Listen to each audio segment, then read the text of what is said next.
Welcome to the CISSP Cyber Training Podcast, where we provide you the training and tools you need to pass the CISSP exam the first time. Hi, my name is Sean Gerber, and I'm your host for this action-packed, informative podcast. Join me each week as I provide the information you need to pass the CISSP exam and grow your cybersecurity knowledge. All right, let's get started. Good morning, it's Sean Gerber with CISSP Cyber Training. How are you all doing this beautiful morning? Today is CISSP Monday, and today we get to cover topics that are associated with the CISSP. If you all are just kind of tuning in, we on Mondays go over the CISSP basic, not the questions, but the content itself. And then on Thursday, you will have content specifically focused around the questions that were in the content on Monday. So it's great. We're going to have a great opportunity here to go over some awesome things. And it's stuff that's going to be helping you with your CISSP endeavor and your journey. And the ultimate goal is to provide you the information you need to pass the CISSP. Because as we all are, if you're listening to this podcast or, and it doesn't necessarily mean people that are listening to this podcast are focused only on the CISSP, but most people that are listening to this are focused on the CISSP and passing that exam. And so this is what we're here for. We're here to help you pass that rascal. So again, my name is Sean Gerber. I am a person who's been in the cybersecurity industry for a long time, been around for probably close to 20 some years. So that means I'm really old and I've got a lot of gray hair, but I've been able to see a lot from basically coming from a background of not having security from flying airplanes to now leading an organization as their CISO. So we're going to get into it, but one of the first things we talk about here today is an article that I saw just in the news. It actually isn't about a security event per se. It's more of the 80-20 rule for security operations. Now, as you guys know, we are studying security operations within the CISSP. That's one of the core tenets is around SecOps. And this is a great article. It's in the Hacker News, and it talks about the 80-20 rule. And it really does govern most things in life is this 80-20 rule. And what this article basically comes down and says is that most SOC teams, or Security Operations Center teams, will spend a third of their day on events that don't pose any threat to their company or their organization. And that's true. It was back when I was leading a SOC, that was the case as well. We saw that routinely. And what they do is the thought process is that you will build some level of automation with your SIM, and that your SIM is your security incident event management tool. You will build the automation around that will handle those 80% issues you run into. I've seen it in the past where, especially when a SOC stands up, when you don't have that automation enabled, it can consume a gob of your time, so much so that it actually makes it overwhelming. And you have a hard time then keeping people because they're not into sitting there looking at a screen, working on things that really have no effect whatsoever.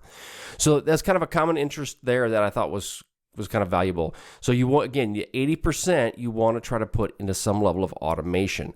And that would get into data ingestion and normalization. They talk about how you deal with detection, investigation, and response. All of those can be built in so that they're all automated as much as you possibly can. And I think that's a really valuable tool. I've seen it myself when working through various incidents I've had with my company. The automated factor really does help manage your people, especially when in today's world of finding security people can be very challenging. That is awesome that you have the ability to automate that piece. Now, the last 20% is the customization aspects of it. And the customization piece is there is automation built into it, but it's more designed for those areas that need that specific or specificity of the 20%. And that's the top tier aspects that you're dealing with in relation to an event. So if something is more hands-on that you have to address, so I'll give you an example where you have an incident that hits an endpoint. The endpoint has an alert that kicks off, then an automation will roll to clean out that incident. But if there was somebody that was it was a fast spreading type of malware, you may have to be involved. It also could be one where if it's in dealing with an individual, like so basically you're dealing with a full up hacker that's in your environment, that would need hands-on approach to it as well. So that's an important part of that 20% customization. And with that, they talk about how you ingest custom data sources. That's part of what you'll do in a SOC, is you will work to have those custom sources that are coming into your SIM to basically customize that input so that it meets your criteria for alerting and monitoring. The other part is they talked about detection as a code, and then they talk about scalability as far as how your business context goes. What that basically means is when you're dealing with detection as a code, in today's world of the cloud environment, there's code is running that is running all kinds of systems. You'll deal with serverless type architecture. That is the same concept when you're dealing with detection as a code. Now, the other part, when you're dealing with scalable business context, as a security person who works with a company, the context around how that data is ingested, what is that data, is extremely valuable. So you may think that, well, all data is the same, but it really isn't, because at some places there may be information that comes in that I don't have a lot of value for, and therefore I can let those automated processes work. But I have other information that comes in that's extremely valuable that I don't want bad guys to have, and therefore I need to be involved. That would fall in that 20%. So again, it's a very interesting article. It kind of just talks about, if you're dealing with a SOC, what should you consider? So folks that listen to this podcast probably are on SOCs. They may be actually managing a SOC. It's a really good article from the Hacker News. It's called the 80-20 rule. Okay, let's get started and let's roll right into today's podcast. Okay, so for today's podcast, we're going to roll into or talk about navigating security compliance and vulnerability management. Now, this is part of domain 4.5, and this is the vulnerability management aspect of domain 4.5. So we're going to grab their various pieces, and we're going to kind of delve deep into this, and you'll see part of this actually overlaps what we talked about with the Security Operations Center. But when you're dealing with a threat to your organization, now this is going to help you with the CISSP, but it'll also help you with your company as well if you're looking to utilize security tools in your environment. There needs to be a process for identifying threats and vulnerabilities, and this can be done through various tools. Obviously, we talked about the SIM, obviously your secure incident event management tool. That can be one of the tools. Or you can have as well as your intrusion detection and prevention systems. You can have various log files that are coming from various systems, switches, routers, and so forth. You can have various log files coming from your cloud infrastructure. All of that can be available to you. And that's what you want to use your internal security tools to help you with that. And that will all be ingested into your SIM to help with these overall alerting. Now, there's devices that are used. Again, we talked about for detection. We talked about intrusion detection and prevention. Now, what you'll see in today's world, it used to be a hardware, a piece of equipment that you would have an intrusion detection or prevention pieces of equipment. And that IDS IPS system would then allow traffic in or out based on just like a firewall. But what it would do is it also interrogate that information. It would tear it apart and look at what's actually occurring within that data packet that's moving across the wire. Now, depending upon if you have a system that's just going to alert, it would typically be an IDS. If you have a system that's actually going to go in and do some blocking, that would be what we call an IPS or intrusion prevention system. Those will work both hand in hand. And in many ways, most people will have an IPS type of capability set on in their network, but it's set to alert and not necessarily block. One of the concerns that many people have around IPSs is the fact that they may start blocking traffic that you don't want them to start blocking. So it's important that you have your IPSs, one, tuned correctly, three, monitored. Actually, I don't know where number one went, but number one was just have it in place, but you need to make sure that those are set up correctly. There's also file integrity monitoring and then suspicious access monitoring. Now, file integrity monitoring, these solutions, they alert on unauthorized access to file systems, your configuration files, content files, and so forth. So if you have a piece of a file, I should say a piece of a file, you have a file and something is modifying that file, these file integrity monitors will let you know that somebody's managed it, somebody has modified it, and it will then alert you upon those situations. Now, suspicious access monitoring, these are devices such as a NAC or a DLP type solution, which will then look to identify and mitigate unauthorized access attempts or potentially bringing data out of your organization through policies that they may have in place. Deal with many times with DLP, and DLPs work really, really well in the fact that they will help control the data that may or may not be leaving your organization. Now, they also can be very temperamental, and they have a lot of overhead that goes with them. So if you deploy a data loss prevention tool of some kind, you need to make sure that you have the resources available to you to manage it properly, because it can be very, very costly, not just from the tool itself, but from the overall manpower required to make it run. Now, you're dealing with penetration testing. So one thing we're going to talk about is what is a penetration test? Now, I did this penetration test in a previous life with the military. It's changed a lot since then, I'm sure. But basically, we would do a network vulnerability assessment remotely, go into an organization physically, and then we would all the information that we did from that remote network assessment, we would use that to help modify us and allow us onto the facility itself. It's a really great way to gain access to physical locations, and it would prove to be very successful, probably too much so. So that's a red team activity. But a penetration test is a network or an external network test that you basically come from the outside and you try to work your way into a network. Now, this can be done utilizing real-world techniques, procedures, TTPs. It's using those like the bad guy or girl would use, and they're very common. Now, I will tell you that many people in the security world want to be a pen tester. They love it. They want to be an ethical hacker. And that is great. If you want that, that's awesome. You can definitely do it. I will tell you, though, there's lots of opportunities. So here comes the but. Here comes the negative. There's lots of other opportunities that can give you a lot of satisfaction outside of being a pen tester. And also your skills have to be the best of the best to be a pen tester. And I'm not saying that that's bad. I'm just saying from a skills standpoint, I was a pen tester. Was I the key guy? No, I was not. Now, I led a team, and I could do it, I could understand it, and I could actually accomplish the tasks needed to become that, but I needed a lot of supervision just because of the fact that I was good, but I wasn't that good. And you need someone who's really, really good to do external network testing.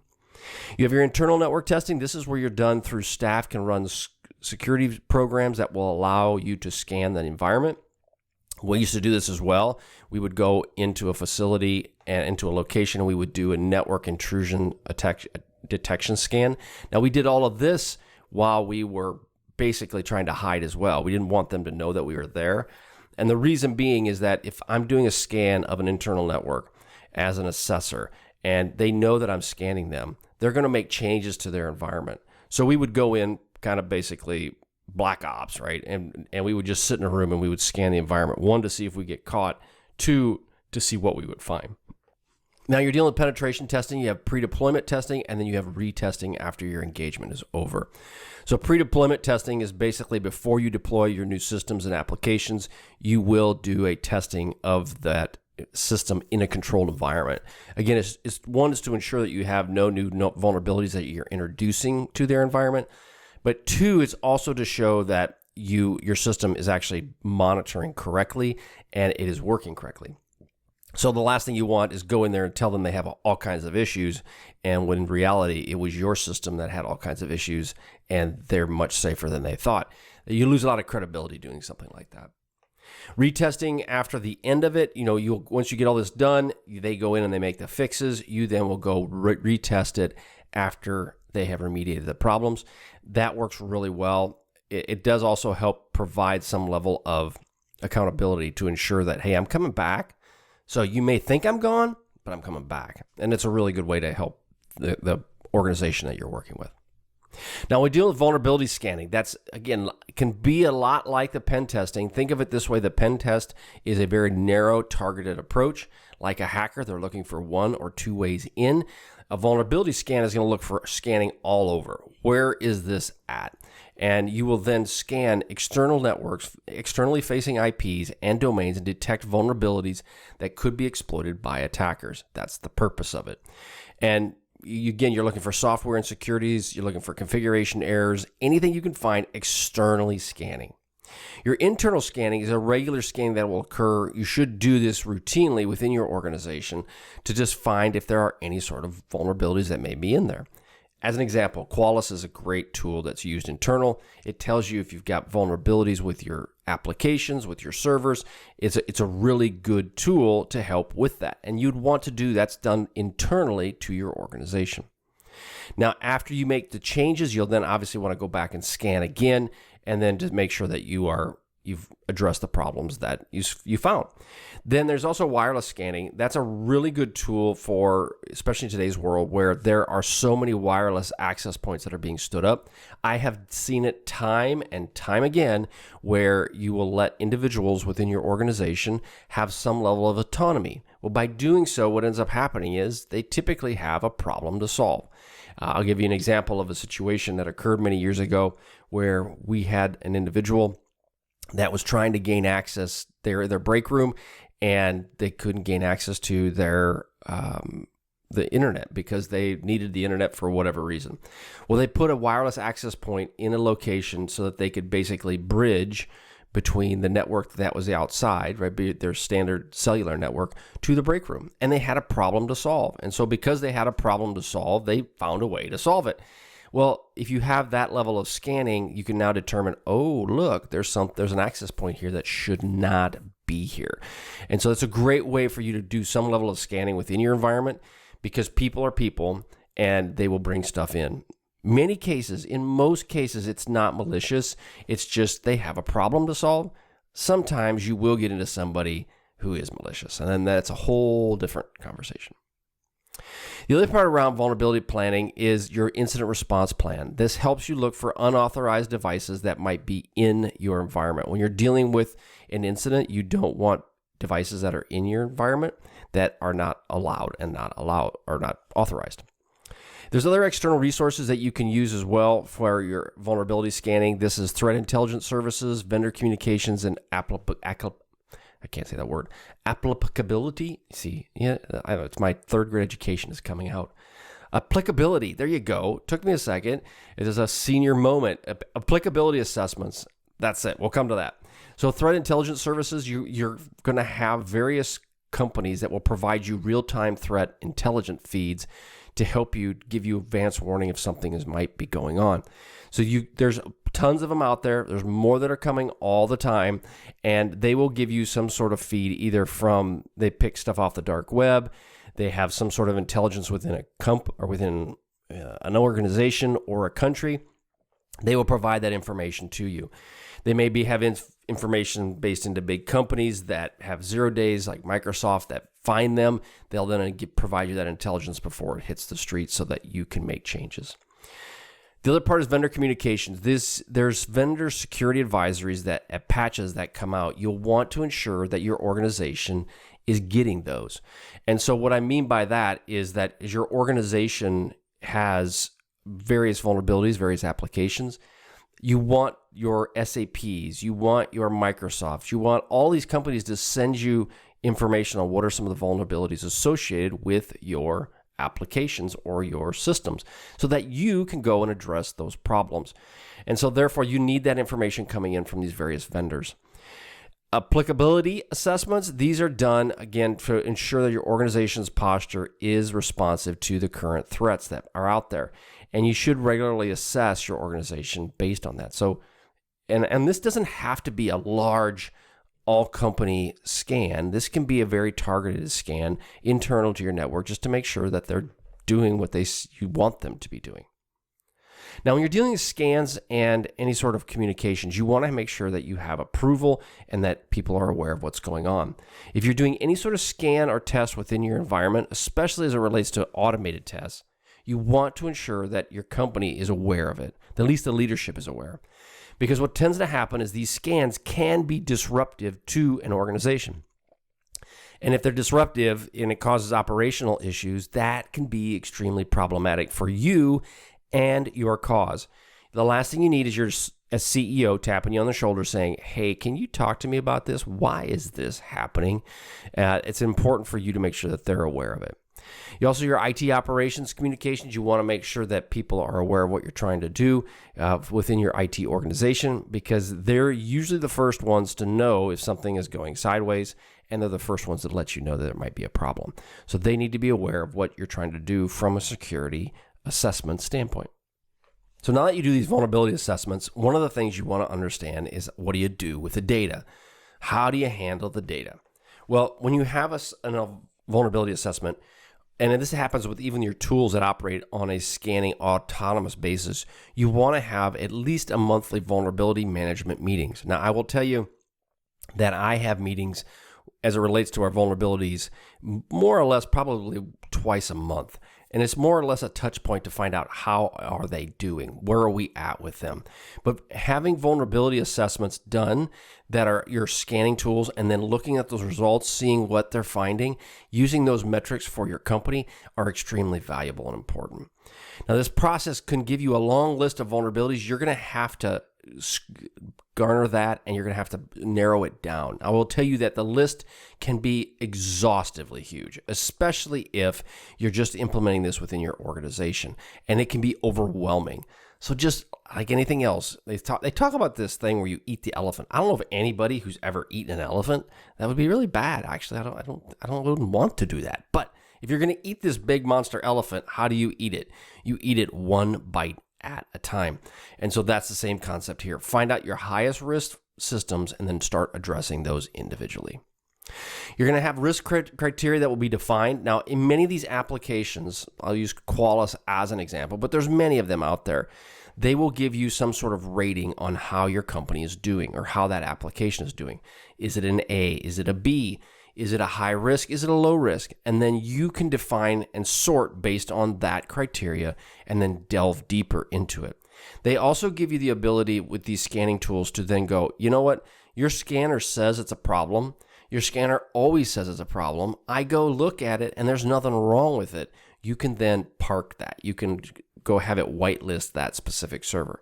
Now, the downside of doing that is, if something does come up in that specific system, sometimes you could overlook it. And so therefore, a lot of these whitelisting capabilities within these scanners will allow you to just only put it in for 90 days, 120 days, 180 days. And then it pops it back up like a flower. It pops back up.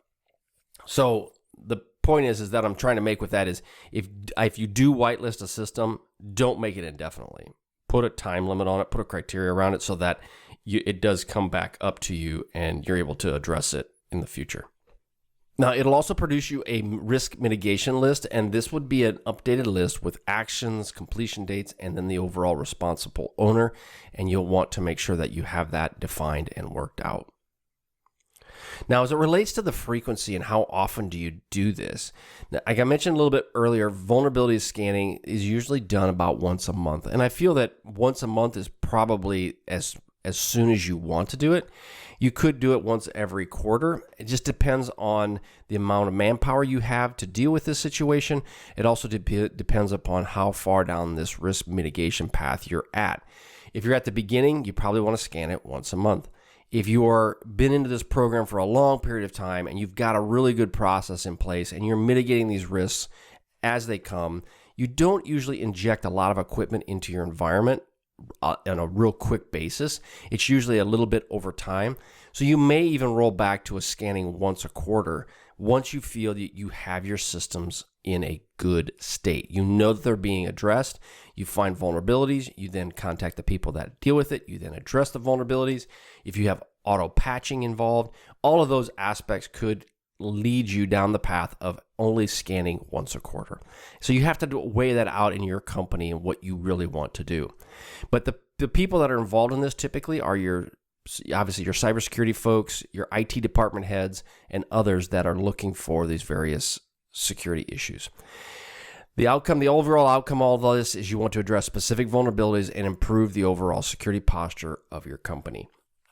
Now, the good thing when you do these is it helps you create what we call procedures. These procedures will help you address and identify these issues and then address the issue when they come up. This helps you really work out well what are your procedures for your company so that in the event of an incident, this is what I do. In the event that there is a vulnerability, this is what I do. These procedures are important for your company and your overall plan. You want this to ensure you integrate well with business operations with your company overall. You want to ensure that whatever you do from a vulnerability standpoint, you are trying to incorporate within your company as well. And I work hand in hand with our operations folks. Now, if you're not familiar with what operations is, operations are the folks that are at the facilities. They're basically boots on the ground. They are the ones that are getting their hands dirty on the shop floor. They're the ones that manage all of that creates it for a business. Now, if you are basically deal with paperwork, say you're a paperwork company and that's all you deal with, then your operations folks would be the folks that are the key people that make all the paperwork work. If you manufacture widgets, then your operations folks are the folks that are making those widgets. So you want to incorporate yourself with them. You don't want to be IT sitting in its own little tower somewhere. You want to be able to be fully invested with your operations folks. Now, one thing you want to consider is the risk criticality of these systems. What are they? How critical are they from your overall operations? And this can be broken down in a couple different ways. You're going to need to define what is what we call business critical systems and what are business critical data. And we've talked about how do you label these systems. And one way to consider assessing this is the fact that if your company has equipment that is important to operations, then that would be a critical system potentially, right?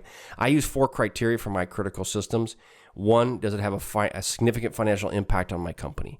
2, does it have a EH&S or a employment or environmental health and safety issue? And then the third option that I have is it something that's regulatory, where somebody could potentially, there'd be regulatory fines associated with it. So those are the big 3 criteria that I use specifically for if it is a business critical system. So 1, if you can't get hurt, that's positive. 2, if there's no government regulations that require the system to be up, that's positive. And then 3, if it isn't a huge financial impact to my company, then I'd still be important, but it wouldn't be critical. And that's what you need to understand when you're scanning these systems. If they are critical to your operations, you really want to put more emphasis upon them, and you want to focus on them more than you would a normal run-of-the-mill system. You also want to make sure you have properly secured environment, which would include encryption, access controls, and then obviously these regular audits that you may have. We talked about ratings. Some of the typical ones in the market you'll see is critical, high, medium, and low. Those are really the basics. I will tell you that anytime I get into more than 3, if you go into critical, high, medium, and low, what ends up happening is, in this situation where there's 4, high either becomes critical or it becomes a medium. Medium becomes a medium or a low, and then low obviously is low. If you can stick with 3, and realistically, to get your business going and what you're dealing with as it relates to security, I would stick with 2. But if this is kind of this is a life hack. This is a CISO hack. If you do more than 3, it's just too much. And in reality, especially if you're getting your program started off and going, I would just focus on 2. I would say, is it high or is it low? And if it's high, address it. If it's low, don't address it right now. And then once you get into a position where you've got that under control, you can get into a high, medium, and low if you feel that that's important. Now, the mitigations of these systems, much of it will depend upon, obviously, the criticality of these systems as well. So if you're going to, like say, for example, you have that critical system that is important to your company, you want to make sure that that's a priority for you to respond and to mitigate it. Now, you may have what we call service level agreements in place with whomever is managing this system for you.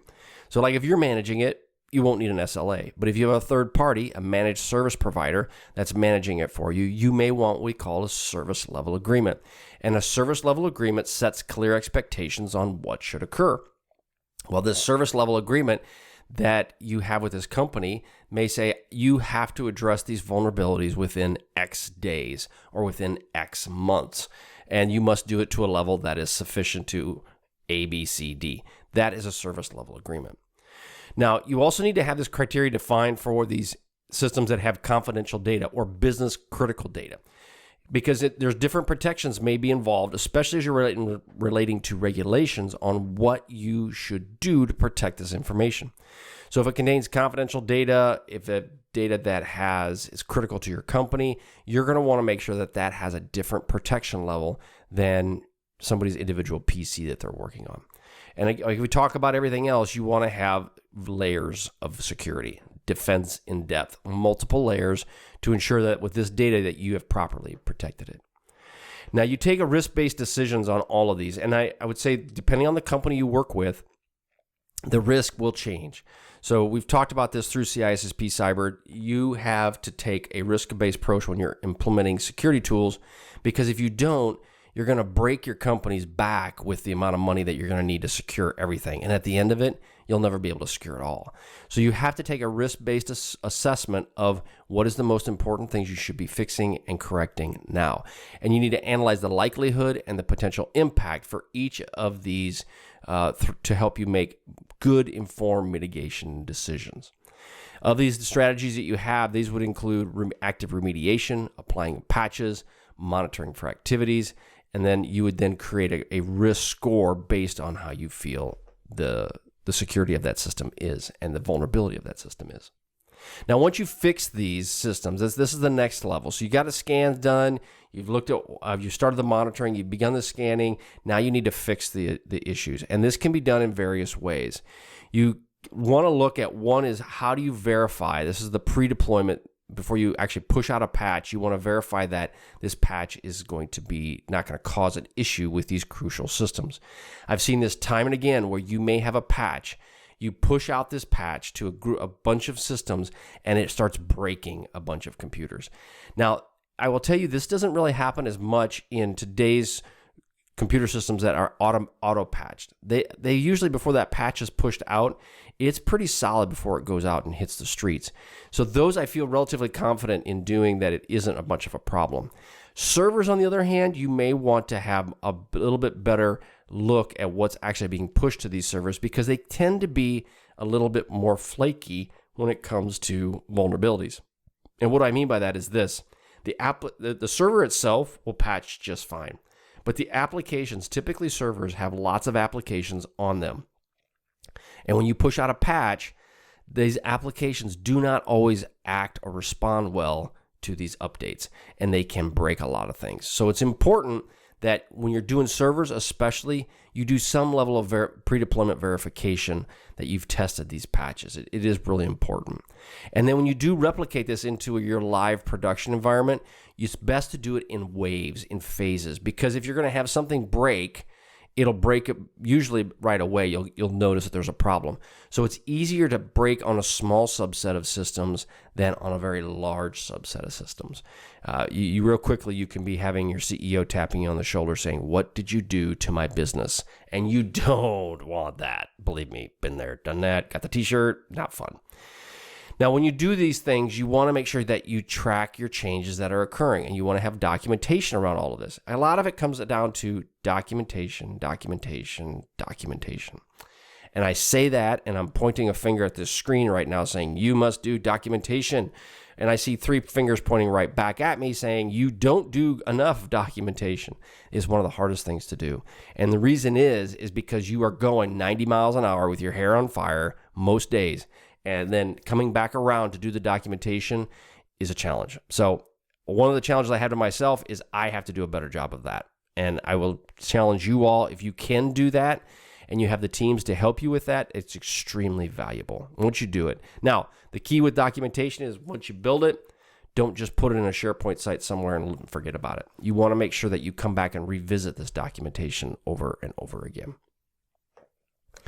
Now, you're looking for authorized of emergency mitigations. If there's an emergency response, this would tie into your incident response team. How do you deal with that issue? How do you expedite and review those changes? How do you deal with pulling everyone together to help you mitigate and manage this risk? That's an important factor that you need to keep in mind. Another part is from the successful testing is once you get this testing done, you want to ensure that you communicate this with the relevant parties and then ensure that it's all deployed in a way that is effective and efficient.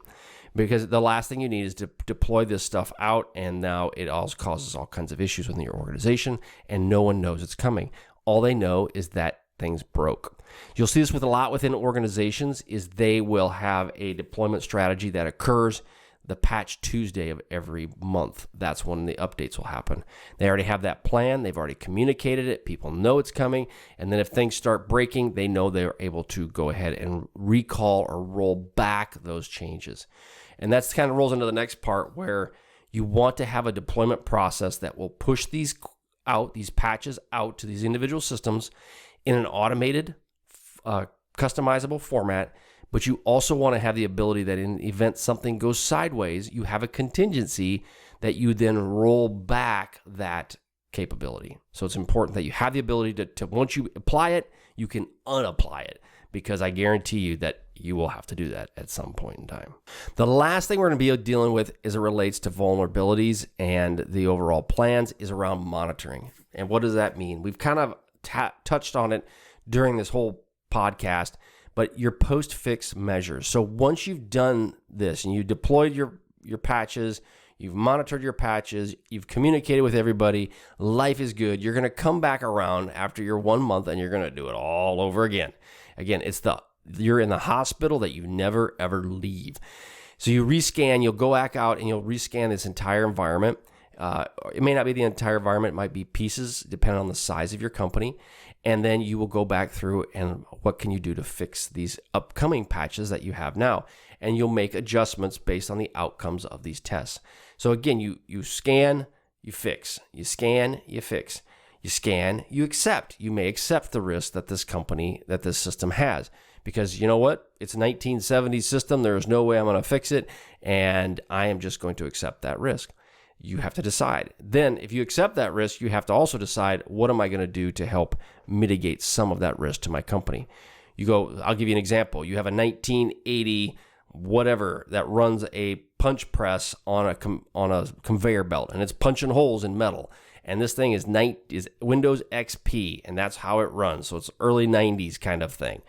And they're not going to buy a new one because they don't make this anymore. They like the way this one works, and when they first bought it cost $18 gazillion. So they're not going to buy a new one.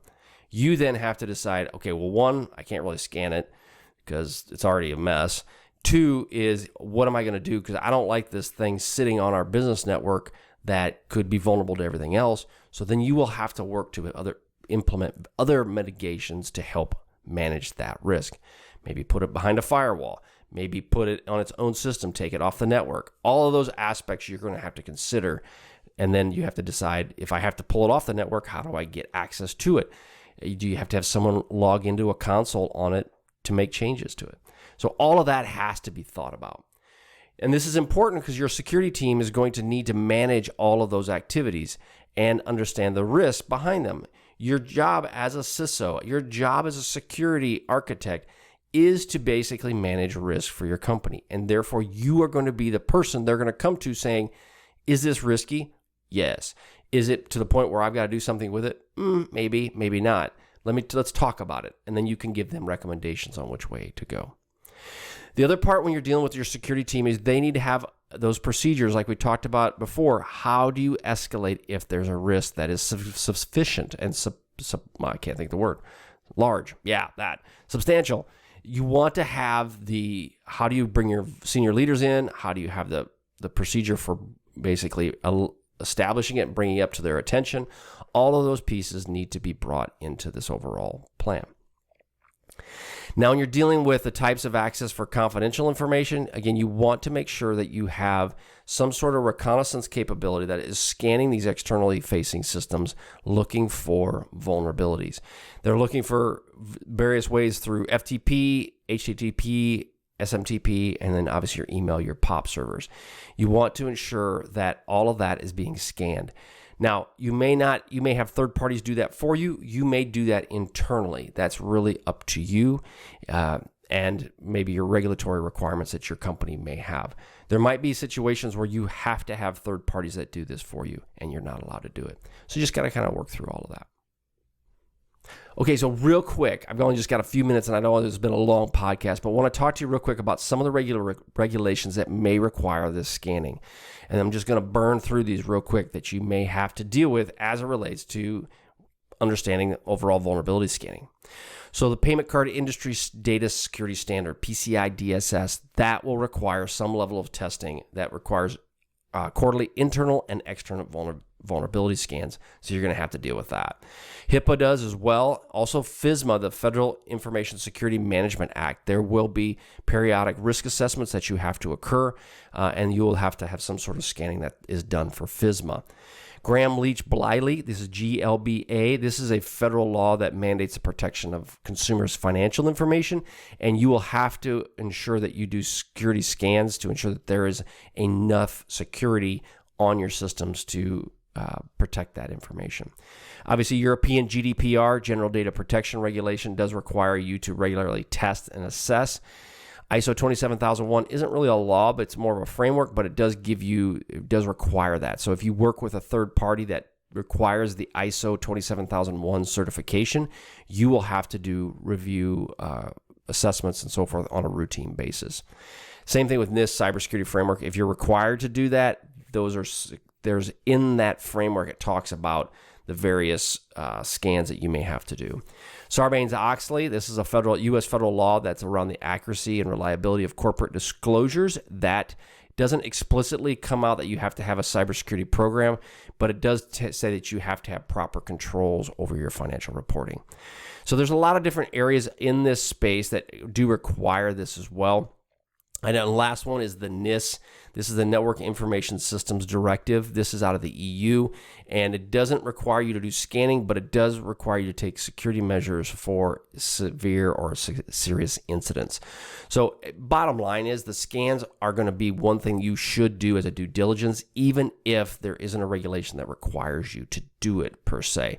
But there's plenty of regulations that do require it. So therefore, it's important that you get smart on it and you work to try to mitigate the risk within your company. Okay, that's all I've got for you today. I hope you guys enjoyed this. I know it's a lot of content, and the goal is to have you go over this information time and time again so that when you go and sit for your CISSP exam, one, it seems like, oh yeah, Sean talked about this. Or two is after you pass your CISSP, you're a cybersecurity professional, you want to be able to kind of pull back from that knowledge that is being gleaned from this podcast, because that's what it's also designed to do, is to help you in your security profession and be successful in that.